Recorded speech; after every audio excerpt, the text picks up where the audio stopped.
This is a programme about how one teacher tackles some of the more complex and controversial subjects in Key Stage 3 RE. Catherine Kane has devised a 6-lesson series on the concept of sacrifice in different religions called Bloody RE. Her aim is to develop pupils' knowledge of religious stories and traditions, but also to allow them to learn from religion through personal reflection. To get the pupils to explore the concept of sacrifice, she uses a range of classroom techniques.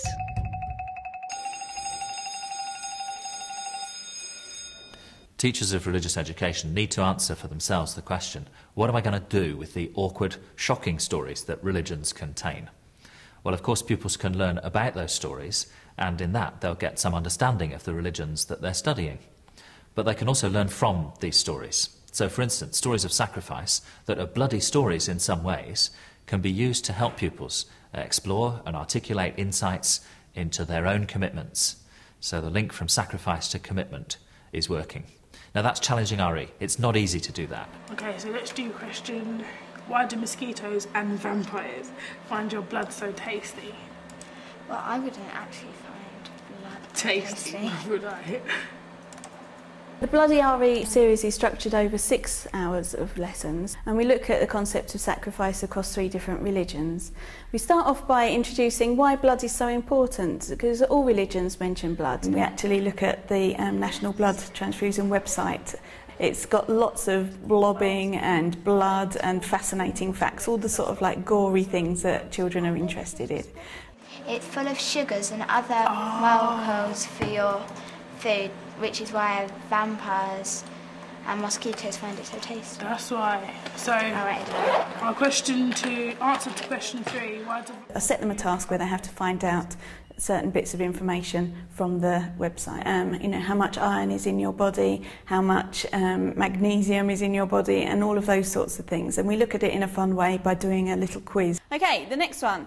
The body contains enough phosphorus, that's the smelly bit at the top of a match, to make how many matches? Are we going to go for 3 boxes, 1,000 matches, or 2,200 matches? What do you reckon then? B. It's not a B, no. Go on then, Alex. C. It is C, 2,200 matches. The average body contains enough fat to make 20 bars of soap, 10 bars of soap, or 7 bars of soap. Kayla? C? C, yes, 7 bars of soap. You have enough fat in your body to make 7 bars of soap. Did you know that? Now, if you think, if we went to the shops, if we went up into Croydon, and we went to the hardware shop, and we bought all of these things, I wonder how much it would come to. Thinking, how much does a box of matches cost? How much, roughly? £1. £1, yeah, maybe. 50p. 50p. Let's go for £1. And if we're looking at 2,200 matches, that would be about a £5 worth of matches. Okay. And then we do a rough costing, and we come out sort of like somewhere between £25, £30. So, are you worth then just £25? And I think that always really surprises children, because they think, oh, I'm worth more than £20, you know, and it sort of like it makes them think about what their worth is. Okay, so how much would your mum be willing to sell you for then? She wouldn't. She wouldn't. Under any circumstances? No. No. Why not? Because she brought us up and loves us. You know that you are priceless, especially to those people that love you. Your life is worth far more than £25, and we're going to be looking at what it would take for someone to actually sacrifice their life when their life is so precious. Like you've said, it's absolutely priceless. One issue for secondary religious education teachers is that pupils' prior experience of the subject is enormously varied, and their experience of religion at home is very varied as well. So what needs to happen there is an accurate diagnosis by the teacher of where each pupil is at, so that next steps can be planned and their learning can progress. Can anyone tell me what is the difference between the words sacrifice and martyr. Who can tell me what's the difference? Raquela. A martyr is somebody that dies for their religion, and a sacrifice is like giving up something that you care about a lot. Okay, excellent. Well, today we're going to be looking at a story about two people, Ibrahim and Ismail. It's a Muslim story, and it's about somebody. It's a story of sacrifice. Now, maybe you haven't done much Islam at your previous school, but you might know the story of Abraham and Isaac. Our Year 7 pupils come to us from a wide range of primary schools, and so it's really good to actually have a look at a wide variety of religions, so that hopefully there are aspects that children can relate to because they think, oh yes, I did that. So I wonder, can you think of any facts that you might already know about the story of Abraham and Isaac? God wanted to test Abraham to see how much he trusted him, so he told him to sacrifice Isaac. Yeah, so it was a test of faith, wasn't it, for Abraham? Yeah, when he got on top of the hill, he didn't actually. God said stop because I know you were going to do it, and he didn't actually have to do it. That's right. So it was a case of Abraham took Isaac up the mountain, and he didn't actually kill him. He just got at the final moment. God said stop. Don't kill him. Now we're going to look at it from the Muslim point of view.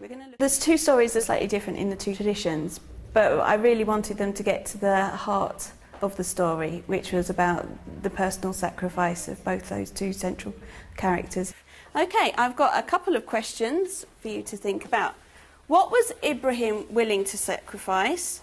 What was Ishmael willing to sacrifice? And who was sacrificing the most? I'm going to write those questions up on the board, and then I want you to discuss with the person that you're sitting next to what you think are the answers to those three questions. Okay? Yeah.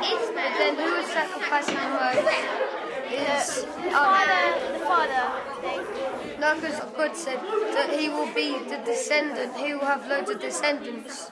Oh. So it might be the son. At each stage of the lesson, I want the children to be fully involved, and using pair work and being able to discuss with a partner first before feeding back to the teacher is really important, because it gives the children an opportunity to think about their own point of view. I think he's not sacrificed most because he's making himself.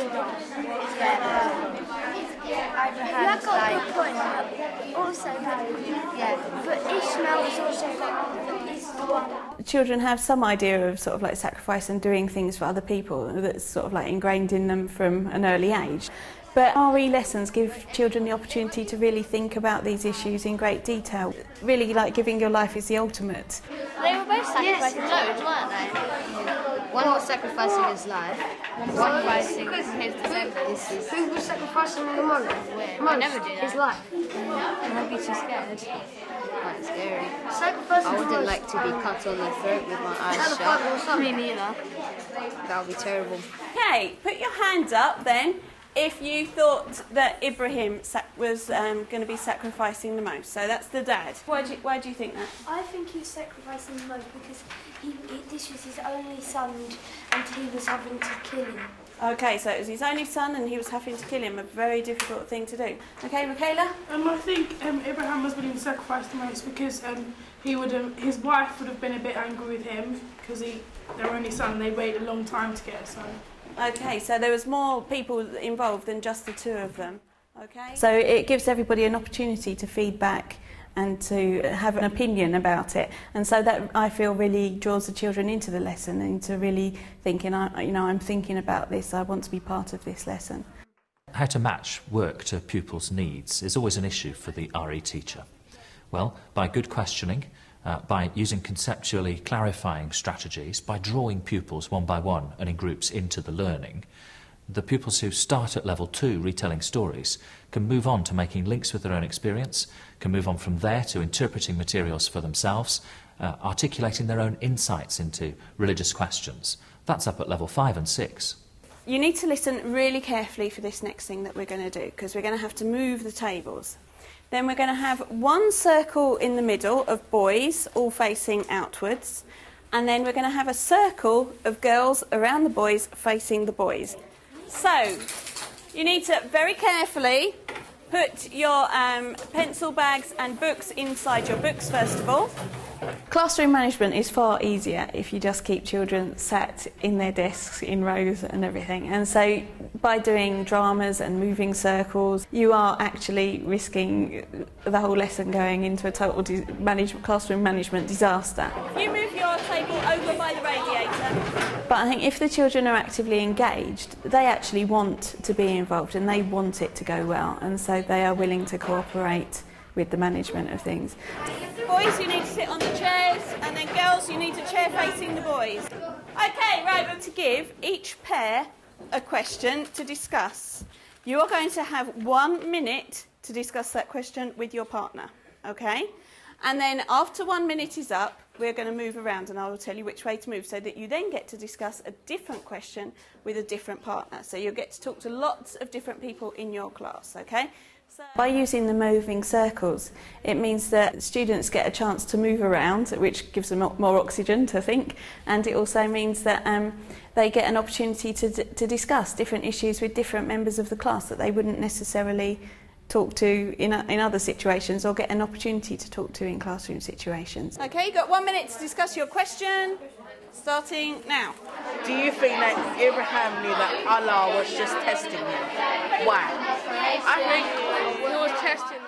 During the lesson, of course, the main story was Ibrahim and Ishmael, and so we're sort of like learning about the religion, so we're learning about the religious story. Okay. Okay, we're going to move around, okay? So you're going to have a different question. So you need to, if you're a boy, put your left hand up. Which one's your left hand? Does everyone know which their left hand is? You are going to move leftwise 1 space. If RE is to be relevant to the students, that we learn from religion as well. And so within the moving circles, there were a mixture of questions about the story and questions that were from the story. Can you sacrifice something that is not yours? In what way did Ishmael's life belong to Abraham? He was his son. With the moving circles, it means that you get as well different children of different abilities talking to each other, and that's really good for both those of low ability and those of higher ability. Wait, leave the question where it is and move on. For those that are kinesthetic learners, they're moving and talking at the same time, so that's really good for them. And the fact that it's quite snappy, the fact that they have to move around quite quickly, means that there's not any time for naughtiness or whatever. Everybody's voice gets heard by somebody during the lesson, and everybody gets a chance to express their feelings. Murder is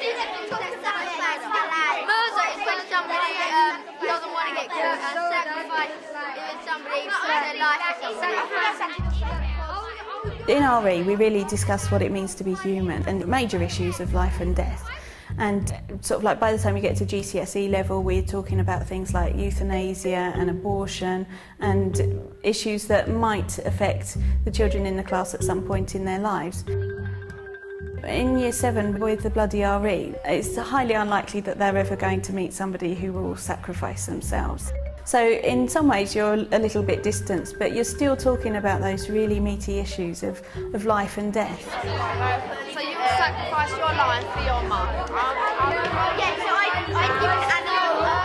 because they can still have... It made it relevant to them that they were thinking about themselves and about how they would react in a situation where they would have to give up something for somebody else.